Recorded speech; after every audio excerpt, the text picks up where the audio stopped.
Harish Kumar physics में PhD के बाद भारत की एक अहम यूनिवर्सिटी में लेक्चरर पोस्ट हुआ। वो अल्लाह का सख्त मुतनफर था। 1986 में लंदन में दौरान तालीम स्टीफन हॉकिंस के लेक्चर्स और कुतब से ऐसा मुतारिफ हुआ कि खुदा का ही मुनकर हो गया, और ऐसा मुनकर के बड़े बड़े मुस्लिम, ईसाई और यहूदी उलमा से भरपूर मुबाहिसा करता, यहाँ तक कि डॉक्टर जाकिर नाइक भी उसे कायल ना कर सके।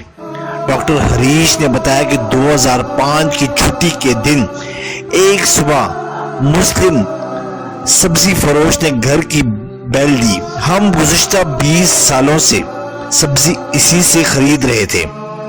इस दिन मैंने इसे चाय की ऑफर की तो इसने कबूल कर ली। हस्बे मामूल अल्लाह के वजूद पर इससे बहस शुरू कर दी।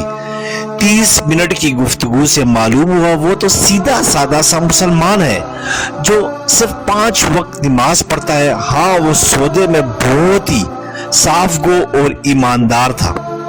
माल निहायत मुनासिब दाम में बेचता था।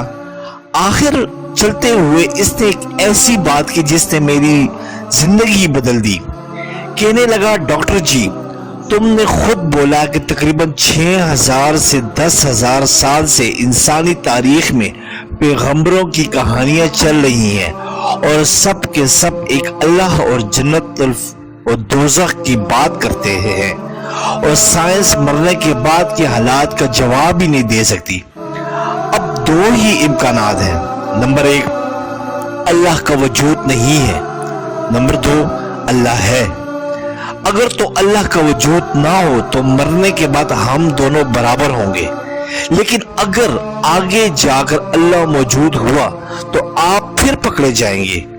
दोनों सूरतों में फायदे में कौन हुआ, आप खुद फैसला कर लेना। इसलिए बेहतर यह है कि अल्लाह को मान लें और इसके कहने पर चलें। कुरान तो इंसान का सीधी राह पर चलने का कहता है।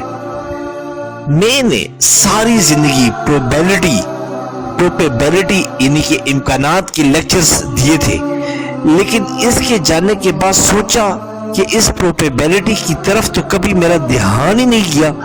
दोनों सूरतों में अल्लाह को मानने वाला फायदा में है। किस्सा मुख्तसर, इस सोच के बाद ख्याल आया कि कौन सा आसमानी मजहब बेहतर है। मज़ाहिब का इल्म तो मुझे पहले ही काफी था। डॉक्टर जाकिर नाइक के एक लेक्चर में 1400 साल से पूरा कुरान मजीद का हरफ बहरफ एक होने का सुना तो इंग्लैंड में क्रिश्चियन मशीनरी इदारे से इसकी हकीकत दरियाफ्त की तो सबने इसकी हाँ में तस्दीक की। अल्हम्दुलिल्लाह, आज मुझे और मेरे सारे घर को मुसलमान हुए 15 साल हो गए हैं और मैं इस्लामी तालीमात के लिए केरला शिफ्ट हो गया। मेरी 3 बेटियां हाफिज कुरान हैं और अल्लाह पाक ने मेरी जिंदगी ही बदल दी। इस सब्जी वाले अब्दुल अहद से मेरी दोबारा मुलाकात ना हो सकी, लेकिन मैंने इस्लाम कबूल के बाद अपना नाम भी अब्दुल अहद रख लिया क्योंकि वो एक सच्चा मुसलमान था। सब्सक्राइब करें, लाइक करें और बेल आइकन पे क्लिक करें ताकि आपको इस तरह ही प्यारी अच्छी इस्लामी वीडियो मिलती रहे।